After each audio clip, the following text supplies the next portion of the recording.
Bonjour, donc je suis Clément Reversé, je suis doctorant à l'Université de Bordeaux en première année.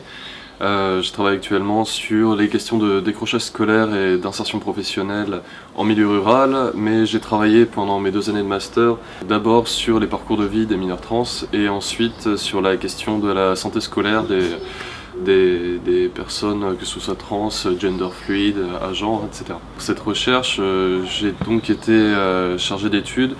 et mon travail était donc de constituer une bibliographie,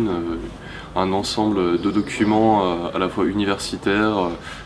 mais pas uniquement, sur le thème de la santé des personnes LGBTI, bien que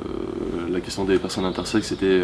très complexe à trouver dans le milieu universitaire. Alors le principal défaut, on va commencer par là, ça a été les manques dans les recherches francophones. On va dire qu'une très large majorité de tous les articles qu'on a mobilisés étaient des articles anglophones à manier avec délicatesse quand il s'agit de les retranscrire sur le cas français. Aussi des disparités au niveau des sujets abordés. Les thèmes de la cancérologie par exemple et de la santé scolaire étaient assez présents,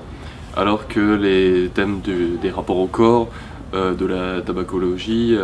etc. étaient des thèmes qui étaient beaucoup plus durs à trouver. Dans l'ensemble, ce qu'on a pu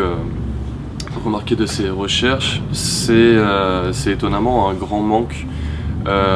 qui est mentionné à chaque fin d'article sur chaque sujet de santé LGBTI. Et ça, c'est quelque chose qui nous a surpris de prime abord, mais qui était aussi très intéressant de se rendre compte que même aux États-Unis ou au Canada,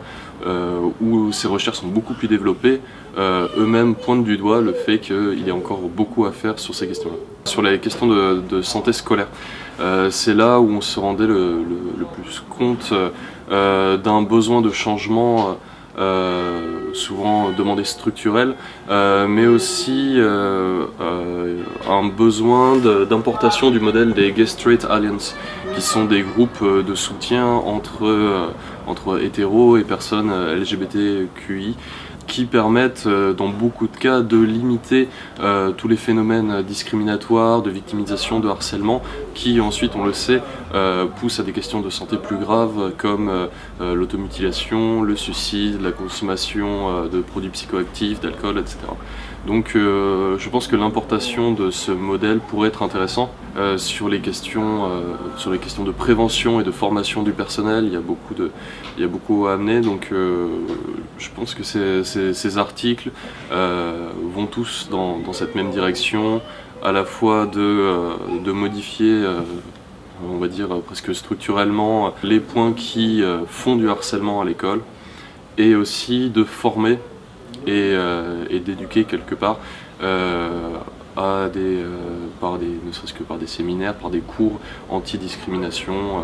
dans les lycées, collèges et écoles.